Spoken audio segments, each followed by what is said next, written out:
Hey guys, John Downey from California. My wife Vicki and I have been building our New York business for 7 years.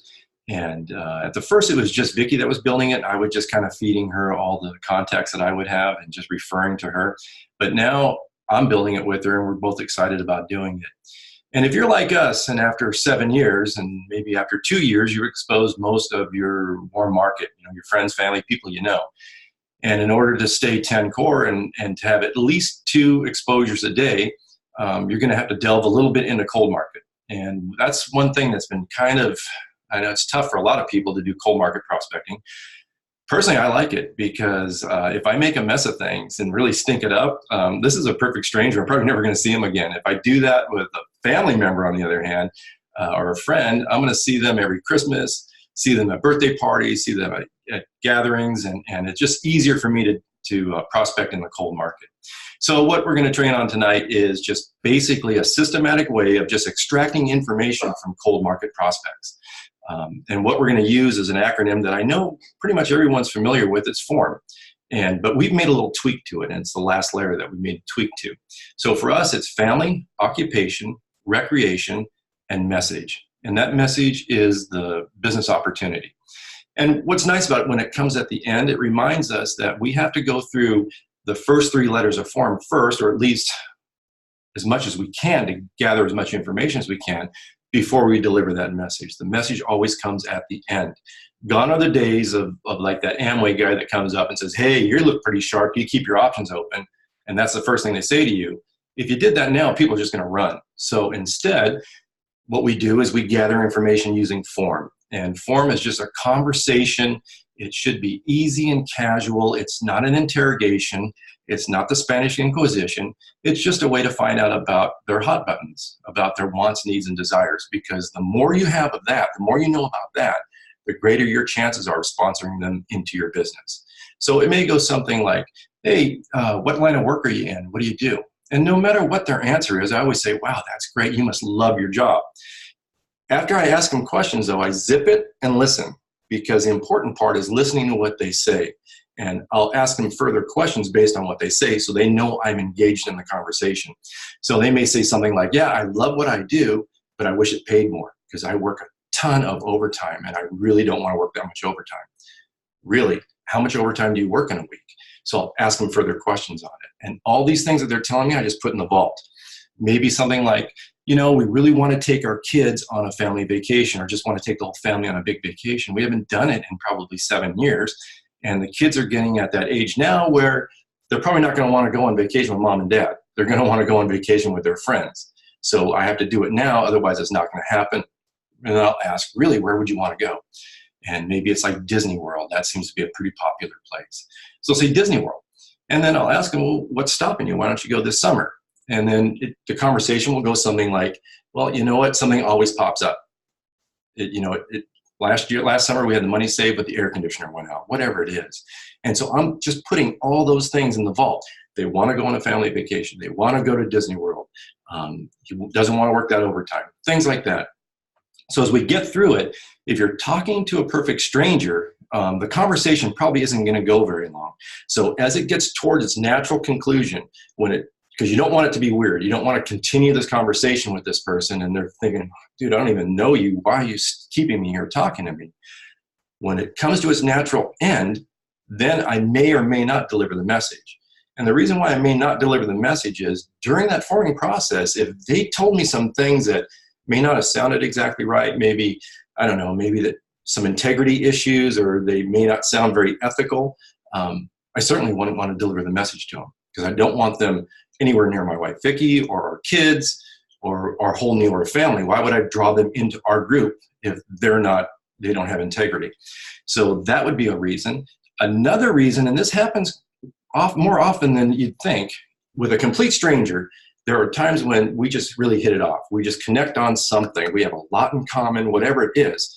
If that's the case, I want to build that relationship before I deliver the message. So if that's the case, then I'll probably say something like, hey, Paul, it was great talking to you. We should keep in touch. We have so much in common. Absolutely. I hand them my phone. They'll put in their information in there, so I have their contact information. I'll text him right away, so he has my contact information. And then, great, we need to get together again soon, man. It was great talking to you. shake their hands, and off I go. And then maybe in a couple of days, I'll text them and say, hey, let's get the wives together. Why don't the four of us meet wherever? And then when we meet there, Vicki and I will just go back to forming, just go back to building that relationship and getting more and more information, finding out their wants, needs, and desires, because that's what's going to motivate them to do something different, to have a different outcome for them and their families. So, but for 95% of the time, it's just a stranger, and there's never going to be another contact after this. So as it's coming to its natural end, and I'll look at my watch too, and this is the international symbol of I got to run, right? So you look at your watch and go, hey, I got to run. I didn't realize how late it is. Or, time flies, man. We had a great conversation. I got to run. And they'll usually say about the same thing. Yeah, it was great talking to you. As I start to leave, I'll turn back and say, hey, you know what? You said you wanted to take your family on a vacation. I think I know a way where we can make that happen. And I'll say, I think I know a way where we can make that happen. It's not how you can make that happen, because he already knows how he can make it happen. Just work a lot more overtime, or maybe go dig ditches on the weekends. Whatever it is to make more money, he can do that himself. But when I say we can make that happen, it's that I'm not going to jump in a ditch with him over the weekend and help build it so he can go to Disneyland with his family. I'm going to help him in this business. So he knows he's not alone. So I'll say, hey, I think I know a way where we can make that happen. If I send you some information, would you look at it? They're going to say yes. I mean, how often is someone going to say, no, not interested. That family's not worth going to Disneyland. I don't really care. They're going to say, yeah, great. And as I'm saying that, I'll just take my phone out and hand it to them. And I have it on the contact page. It's self-explanatory. I don't need to say anything more. You'll just start adding his information in there. And as he's adding his information in there, there's kind of an awkward silence. And it's only awkward to you because he's busy with thumbs of fury putting his contact information in. But I'm just sitting there waiting for him to finish, so it seems awkward. Resist the urge of saying, oh my gosh, you're going to be so glad you looked at this information. It's going to change your life. This business opportunity is the best thing in the world. If you say that, it gets weird. And that's going to be like, oh, I don't think I'm going to give him my information at that time. So as he's doing it, as he's getting towards the end, I'll tell him, don't hit the save. Because if you hit save, your contact information is going to get lost amongst all my contacts. So just hand me the phone. I'm going to take a screenshot of it, because later I'll look at the screenshot and it'll remind me to send you that information, because I know you're going to want to see it. So I put value again in the information. I know you're going to want to see it. So that's what they do. They hand me my phone. I get my phone. I do exactly that. I take a screenshot, then I save it. So it's not like I'm telling them I'm doing something and I'm not going to do it. They see me actually doing it. Later when I leave, then I'll say, hey, it was great talking to you again. We'll talk soon. And I walk away. When I get away from him, I'll go back to that contact and put in all the notes. I'll write in what his wife's name is, the kids, what he does for a living, what his hot buttons were, what his wants, needs, and desires are, right? That he doesn't want to work overtime, that he wants to take the family on that vacation. So I'll put all that in there so that if you do the forming properly and you glean all this information from these people, where that helps you, it's not just in this initial contact and the initial exposure, but it's going to help you on follow-ups, and it's really going to help you on three-way calls, because now I can have a three-way call set up to where someone can actually talk about the hot buttons that I've already established with him or drawn from him. So it's going to make the three-way call that much more effective. So I hope this helps, guys.